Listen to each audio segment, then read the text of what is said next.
This is Legacy Battle. Make sure you hit that like, subscribe, notification button. I'm Michael Adams, creator of Legacy Battle. My panelists tonight from the Gridiron Battle Zone, Brian King, Penn State Collegiate All-Star, Kevin Adams, and from Steelers Nation South, Rollo Coffin.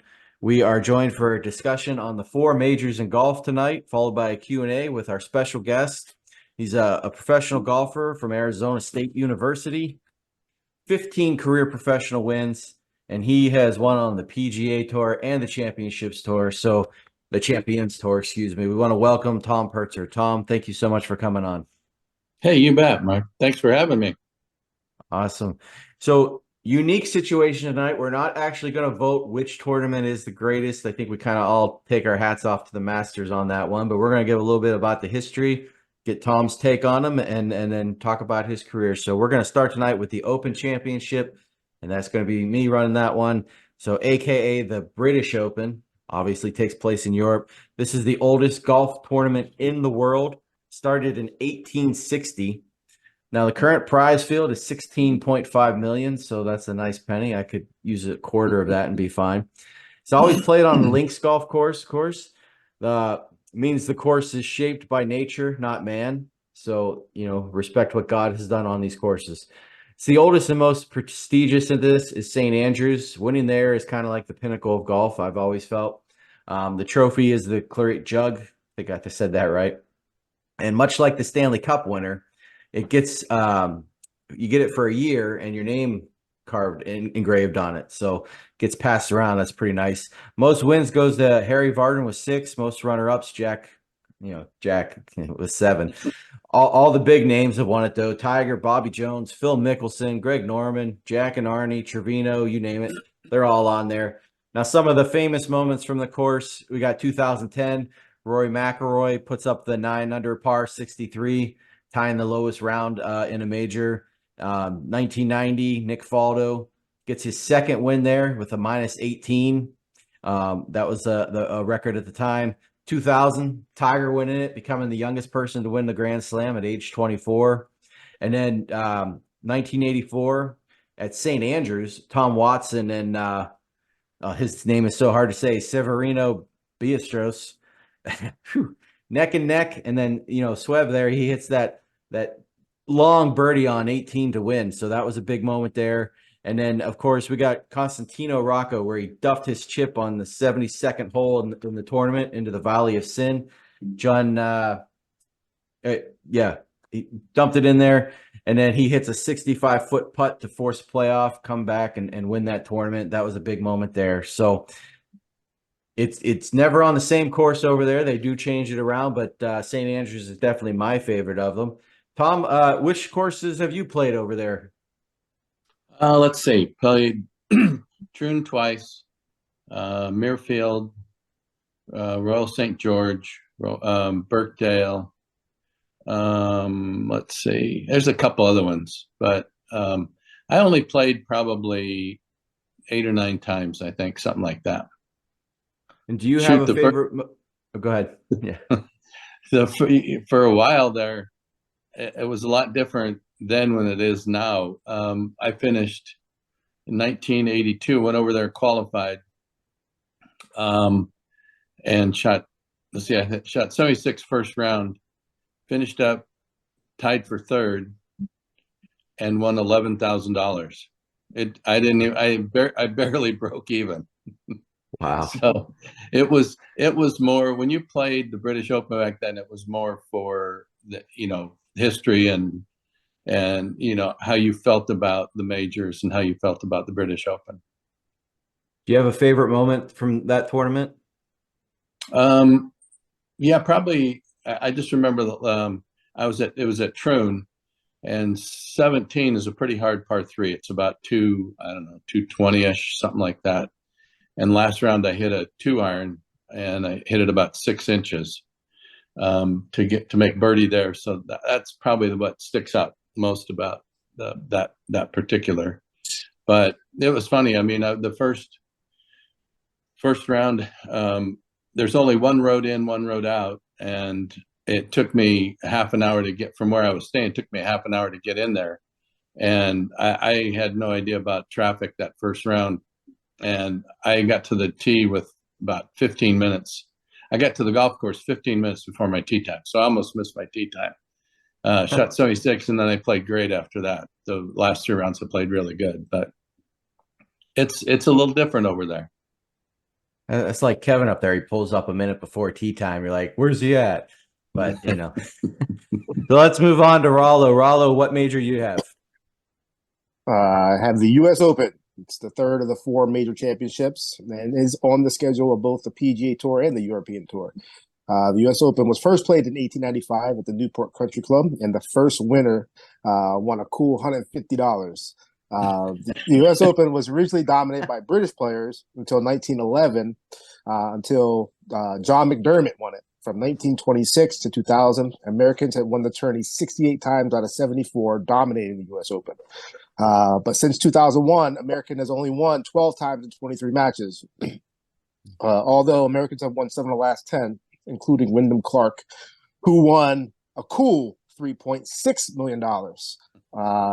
Some epic moments from the U.S. Open are the 99 U.S. Open at Pinehurst. Kane Stewart, Phil Mickelson, and Tiger battled an epic final 9 holes.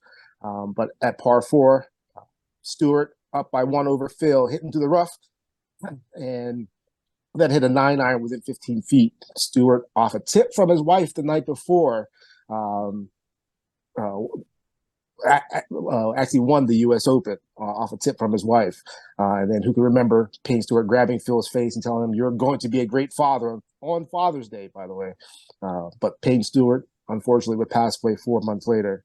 And who else can forget Tiger dominating at Pebble Beach in 2000, winning by 15 strokes and playing his first 22 holes and last 26 holes without a bogey. It's probably one of the greatest golf performances in a major all time.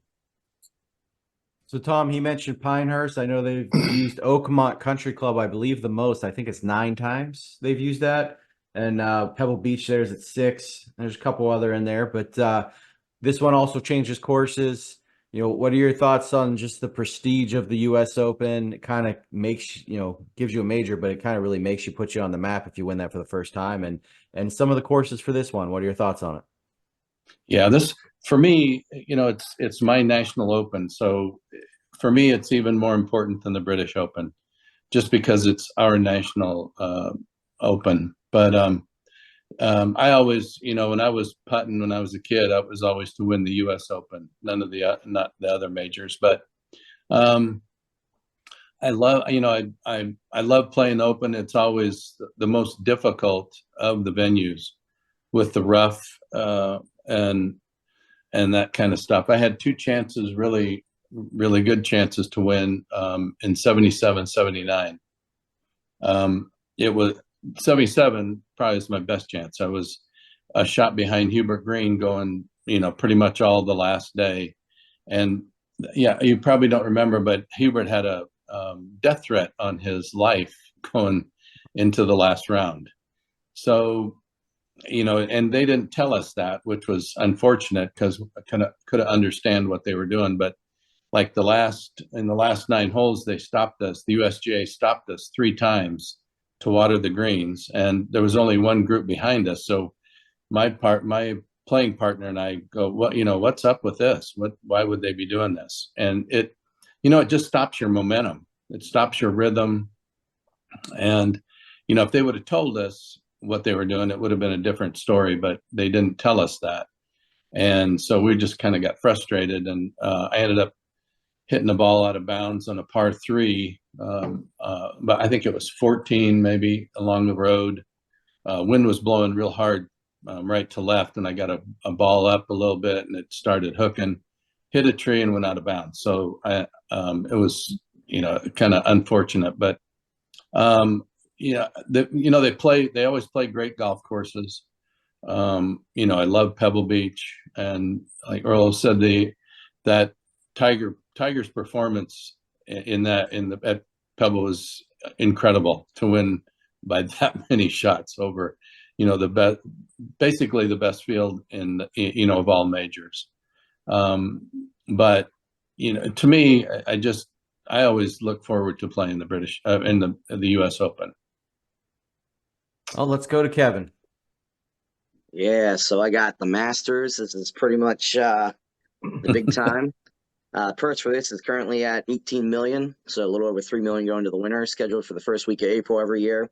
This is a tournament that doesn't change courses, which I think kind of raises the prestige. It's the first, major golf tournament of the year, unlike the other ones. It's at the same location, like I said, at an Augusta National Golf Club in Georgia. It was founded by Bobby Jones, an amateur golf champion, and Clifford Roberts, a banker. After Jones won a Grand Slam in 1930, he acquired it used to be a plant nursery, and he co-designed this course with architect Alistair Mackenzie, who unfortunately he died before the first round could actually be played. But the first round was in 1934. The field of players for this tournament is usually a little bit smaller because it's actually invitational only. The tournament has a number of traditions. Since 1949, there's the green jacket. It always reminds me of the Adam Sandler line, green jacket, gold jacket. But the green jacket has been awarded to the champion, who must return it to the clubhouse 1 year after his victory. Although it remains his personal property, it is actually stored with other champions' jackets in a specifically like the designated area, cloakroom. In most instances, only a first-time and currently reigning champion may remove his jacket from the club grounds. A golfer who wins multiple events actually will get the same green jacket that he won before. He doesn't get a new one. There's a champions dinner that was inaugurated by Ben Hogan at the 1952 Masters tournament. It is held on the Tuesday before each Masters, and it's usually open to past champions and board members of the golf club. Beginning in 1963, usually past champions will hit an honorary tee shot on the morning of the first round to commence the play, which I thought was pretty interesting. In 1960, they started another tradition where there's a par three course where they have a social contest. I love par threes. So some of the memorable moments: Jack Nicklaus's grandson was caddying.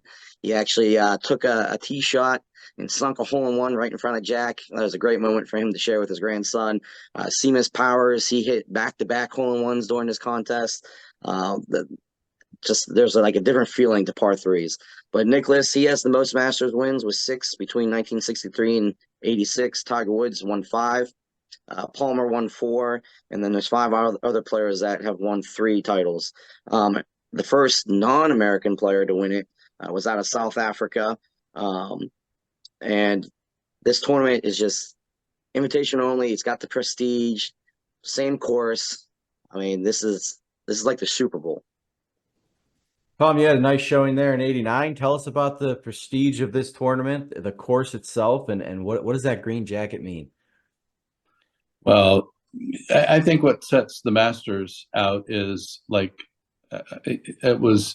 they play the same golf course every year. It's not on a rotation. So, people know exactly, if you mention the 13th hole, they know most golf guys, people that play golf know the 13th hole at Augusta. They know everything about the golf course just because the telecast is so good. And, just the history, it's played the same golf course every year. So, and it's, to me, I always tell people, if you get to go see one golf tournament in your lifetime, Masters is the one to see. It's special. You drive up Magnolia Lane, and I went back for the first time since I had played in it last. I think last time I played in it was in the 90s sometime. But I went back this year, and it's just incredible what they've done. The practice area is phenomenal. Just everything about it is first class, and the tradition and history. I think about my first 3 or 4 years there, I didn't really like it because I felt like it was a putting contest. The greens are so difficult. You don't really get to see how difficult the greens are on TV. That's why you kind of want to try and get there at some point in time. But so I thought it was a putting contest, and it actually is not a putting contest. It's more of a second shot golf course, where it's so important when you where you locate the shots into the green. You can have a 15-footer below the hole have a much easier putt 15 feet below the hole than you would a 3 or 4-footer above the hole. So it's really tricky. But everything they do there is the way golf tournaments should be run. Let's move on to our final major, Brian. All right, so I got the PGA Championship.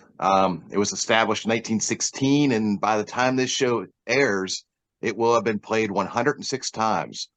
They skipped 1917, 1918 for World War I, and 1943 due to World War II. In 1916, the inaugural winner was Jim Barnes, and he took home a grand prize of $500. Brooks Koepka, he won in 2023 with a purse of about 3.2 million. From 1916 to 1957, the PGA Championship was match play, but they changed over to stroke play in 1958. 14 times over the years, the PGA Championship has needed a playoff round, including 3 consecutive years from 1977 to 1979. Some memorable ones. From 1977 when Lanny Watkins beat Gene Litterer at Pebble Beach. 1993 when Paula Zinger beat the Shark Greg Norman at the Inverness Club. And in 2000 when Tiger Woods beat Bob May at Valhalla. So what makes the PGA Championship special? First off, the 3-hole aggregate playoff. So unlike the sudden death playoff, which will quickly eliminate a golfer for having a bad hole, the aggregate system allows a golfer to fight back if they have an early hiccup. Secondly, this major has been played at dozens of different courses over the years. Some of the very best that the country has to offer. 14 times in New York, 11 in Ohio, 9 in PA, 7 in Oklahoma, 6 in Illinois, 6 in Michigan, and also in 20 other different states. So you get fresh excitement every year. And finally, it has the strongest field of any of the majors, because unlike the others, which will feature some amateur qualifiers, the PGA Championship is reserved only for professionals. So you're going to see more top 100 world golfers than in any other major. So that definitely makes this the deepest field. So as he was saying, very hard, Tom, for an amateur to get into this. They have to win like a sponsor's exemption or a title match at a state or something just to get in. So what are your thoughts on this tournament? And do you think maybe they should open it up to amateurs like the other tournaments? Well, I don't know. It's the PGA of America's golf tournament, so it's professionals. So I don't know that they need to open it up to amateurs. But to me, PGA, I hate to say it, but it's the bottom of the rung for me out of the majors. They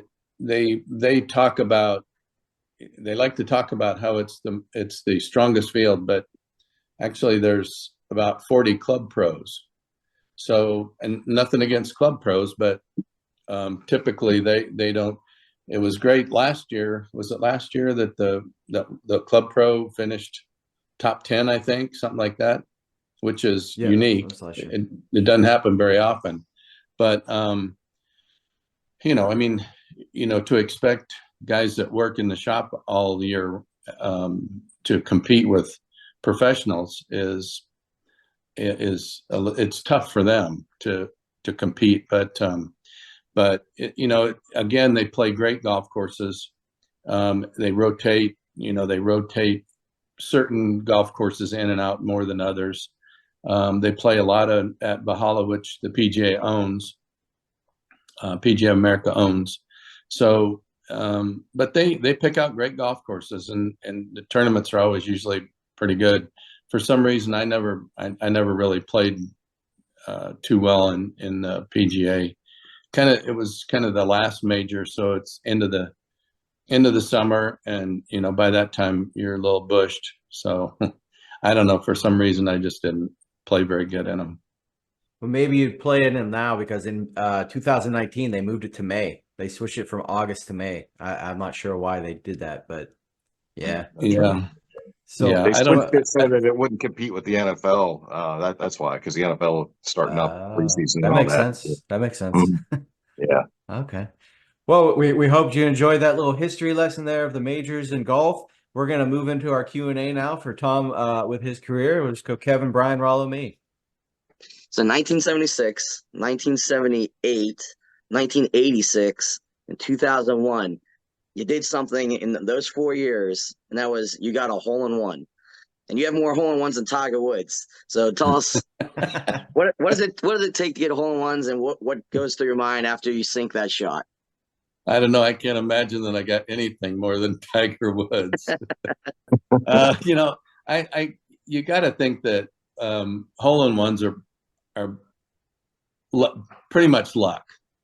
I mean, you know, obviously you're trying to hit it as close as you can to the hole, but you know, it's just a matter of where the ball rolls and bounces and this and that. So there's a good bit of luck involved in holes in ones, but so far I've gotten 14, and you know, it's always fun. It's always, oh, where did that really go in? You know, you're as surprised as anybody that the ball actually goes in the hole. But you know, it's one of those great moments in golf. You know, everybody on par threes, everybody wants to make a hole in one. That's what, you know, hopefully happens at some point in time.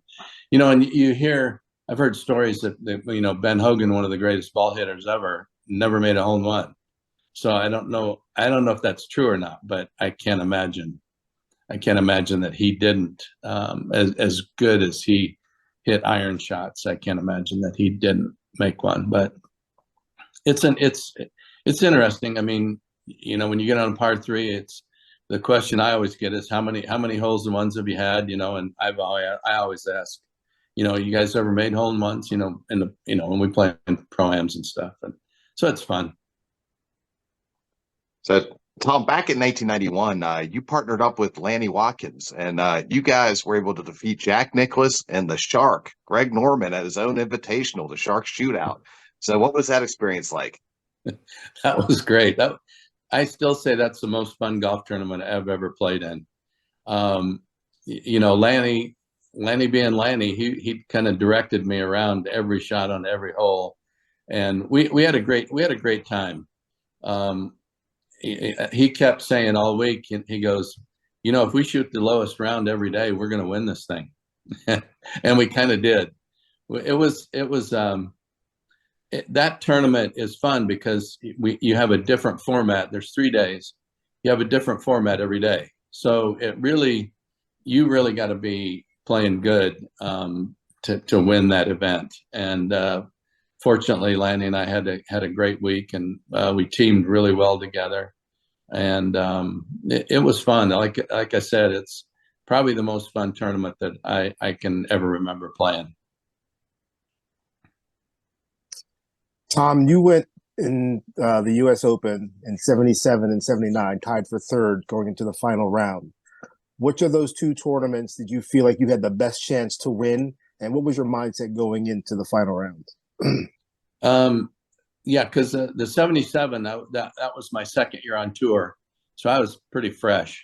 You know, I felt maybe like I was a little in over my head. But I was playing really good. I hit the ball great. Just needed to make a few more putts. But that's probably the tournament that I felt like I had the best chance of winning. And because on the front side, I was playing one group ahead of Hubert, and I could see what he was doing. And he was missing a bunch of greens and chipping and putting, making pars. And because really, U.S. Open, that's what you're trying to do. You're trying to make a bunch of pars. You know, and I always felt good about the U.S. Open because I wasn't a great putter, so I knew that it didn't really take somebody that a great putter to win the U.S. Open.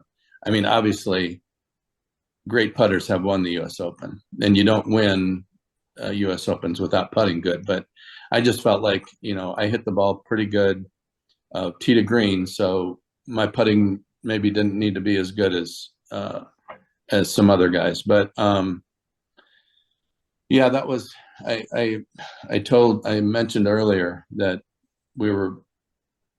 it was basically Hubert and I playing kind of head to head that day. And I was one shot behind most of the day. And I just felt like if I kept doing what I was doing and he kept doing what he was doing, he was going to make a mistake and I was going to get, make a birdie or two and maybe finish on top. But like I said,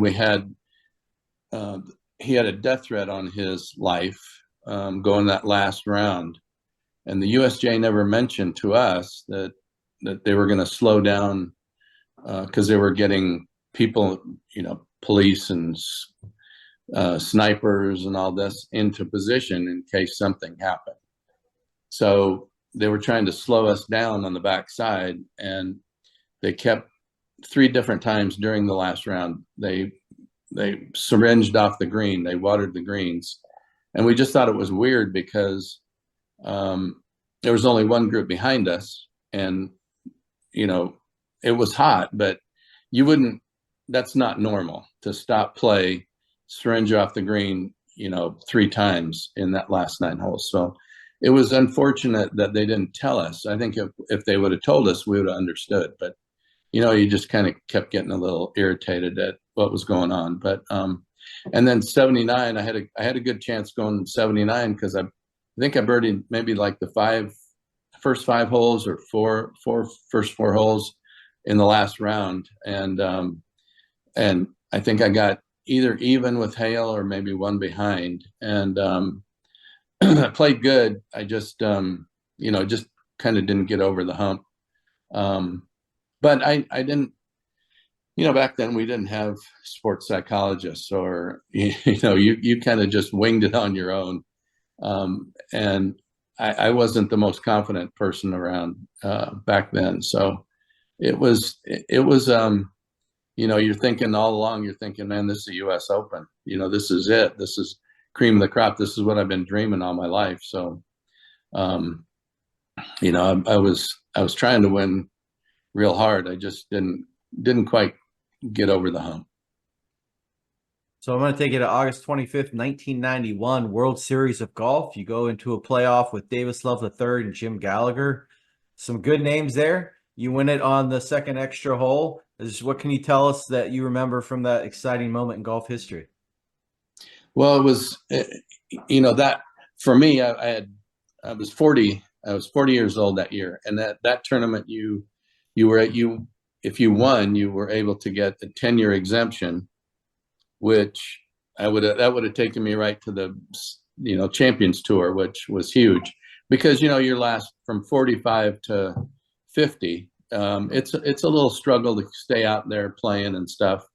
But I just remember I hit the ball really good that week, and I love Firestone. Firestone's a ball hitter's golf course, so you had to drive it in the fairways to have decent iron shots in, and it was a long golf course, so that I was a little bit long then, and so that helped. And just again, it was another golf course that you didn't have to shoot 20 under par to win the tournament.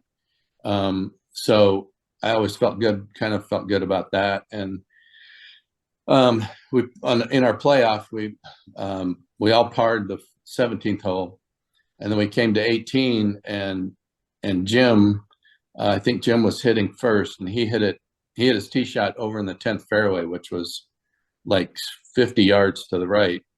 And then Davis kind of duck hooked his tee shot into the left rough. So now I feel like all I've got to do if I can just drive it in the fairway, and have an iron shot in the green, par's going to probably win. So I hit it probably my best tee shot of the whole week, right down the middle, and I think I hit an iron 9 iron up, about 12 feet. So I just ended up having to just lag one down there, and I like those 6-inch putts for pars. I like, so it worked out great. One more, guys, same order. Awesome. So for those of us that don't know, like for the first round, how do the pairings work? Like how do they choose who you get paired with? And then throughout your career, what was like either the most like intimidating pairing that you've had, or were there people that you preferred to be paired with? How did that go? Yeah, Masters is totally different. They just throw that. There's no rhyme or reason for what they do. PGA Tour events, there's three groupings. Current winners, and then the next group is winners that have won in the last 5 years, I think, and then the third group is everybody else. But the Masters they always play the U.S. Amateur Champion and the U.S. Open Champion together, which is kind of cool. But there's no rhyme or reason for their pairings. The first round, a lot of times, it'll be feature pairings, put Tiger and Phil, or Tiger and, whoever is playing the best. And Jack, when he was playing, he would always get paired, and Arnold, they just put pairings together that were fun for everybody to see. I think my favorite pairing was Freddie Couples. I always liked playing with Freddie. He was always fun to be around, loose. But I loved playing with Hale. I like playing with Lanny. Those guys, they're so competitive. They kind of drew your competitiveness out, to play. Probably the most, I think the first time I played with Jack and the first time I played with Arnold were probably the two most nervous I'd ever been. Because they were my idols growing up, and all of a sudden, whoa, I'm playing with Jack Nicklaus. And I think the first time I played with Jack was at Harbor Town down in Hilton Head, and I just remember the whole day. And they're both of them were so nice to me, which is kind of cool, because there were a lot of times when you're just coming out, and the older guys, they don't like you very much. But those guys were great, always great. But Tom, obviously you've been involved in golf for decades. Recently there was news that shocked the golf world when the PGA merged with the LIV Golf from Saudi Arabia. Obviously, there's a wide range of opinions on this merger. So we're just interested to hear, what is your opinion on this? Well, it's totally changed the professional golf. This is something that I've never seen before. And my take on it is, it's all about Greg Norman. I know, people say, no, it's really not, this and that. Well, he tried to do this in 1994 or early 90s. And he tried to take the best 40 players on PGA Tour and have a world event, like he's doing now, but he didn't have the money back then. So my take is on it, when that happened, Greg became a different Greg. He basically hated the tour, and now it's payback time for him. He's got all the money in the world to give these players, and I don't blame the players at all for taking the money. You can't really blame them for this. I blame Greg and the Saudis for screwing up the whole deal. Phil talks about how the PGA or the PGA Tour is, the problems that they have, that he has against, he has reasons against the PGA Tour. Well, there's only so many spots that they can play. There's only so many people that can play in events. And there's only so many weeks in a year. So it's not like, there's, if anything, I think what needs to happen is, like in baseball, AAA, AA, kind of a organization like that, where there's a way for young guys to get up, which we do have, Corn Ferry Tour or whatever it is now. But you know, I'm disappointed in Greg, and you know, I don't. They say that there's going to be a merger. You know, I think that's a ways off. I don't know. I don't know how they're ever going to let the guys that went to live back on tour. To me, that's going to be the issue of how's that going to happen. I mean, these guys knew what was happening. You know, they knew when they left the PGA Tour that they weren't going to be able to come back. And I guarantee you, Greg was telling them, hey, they can't do that. You know, there's going to be a way for you to go back and play on PGA Tour. And you know I sound pretty hard on Greg, but that's my take on it. He's, you know, it's he's kind of the reason that it's all gone to crap. So since Brian took my question, thanks, Brian. Tom, who are your favorites? Who would be your Mount Rushmore of golfers? Jack, Arnold, and Tiger. Those would be my three. I mean, you know, my last 2 years on the regular tour were Tiger's first 2 years.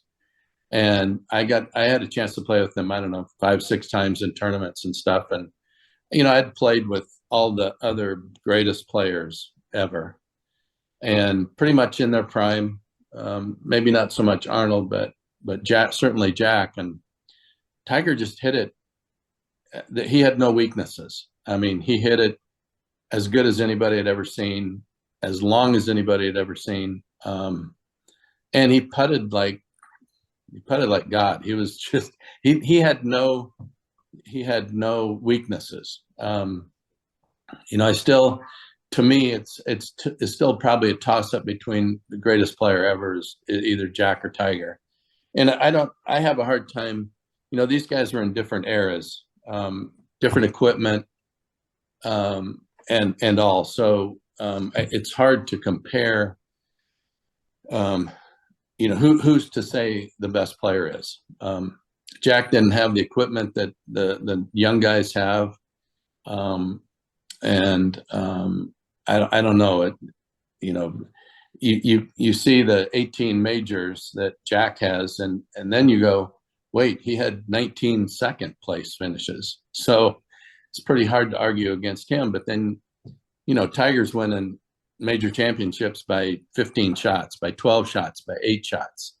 I mean, that's a telltale there too. So I don't know. I mean, there's other guys that probably are worthy of being on Mount Rushmore, but for me, it would be those three. So we'll get you out of here with this. You have played on the Champions Tour, formerly known as the Senior Tour. Is it more relaxed and laid back than what the PGA Tour is? I've kind of always wondered that. Oh, for sure. It's a lot of fun, but I mean, you know, you're built to compete, so it's not like it's a stroll in the park. I mean, you're still trying to, you know, the thing about golf is, even today, when I'll go out and hit balls and practice and stuff, I still feel like I can get better than I was the day before. And you know, when you're playing the Champions Tour, it's a lot of second opportunities for guys that maybe didn't play, you know, their best on the PGA Tour. And it's happened a lot. You know, there's been a lot of, you know, Dana Quigley comes to mind. There's been a number of players that didn't have great success on the PGA Tour, but then Bruce Fleischer is another guy that had great careers on the Champions Tour. You know, Bob Murphy, Jim Colbert, you know, so many guys that played really, really well on the Champions Tour. But you're right, it's a little more laid back. You know, it's fun. You've competed with these same fellas for years. And it's always fun, like, every month or so, every couple months, here comes a new guy off the tour. So it's somebody that you haven't seen in a while. So it just keeps, you just keep seeing new faces and old buddies. So it's kind of, it's great. And, it's great that we can still play professionally in tournaments at the age of 50 and up above. So Champions Tour is great. Well, thank you, Tom, for coming on. We appreciate your time. You bet, Mike. Thank you. Thanks to the rest of the All righty. We'll remind everybody, hit that like, subscribe, notification button. Thank you, everyone, for watching. We'll see you all next time. Everybody have a great night.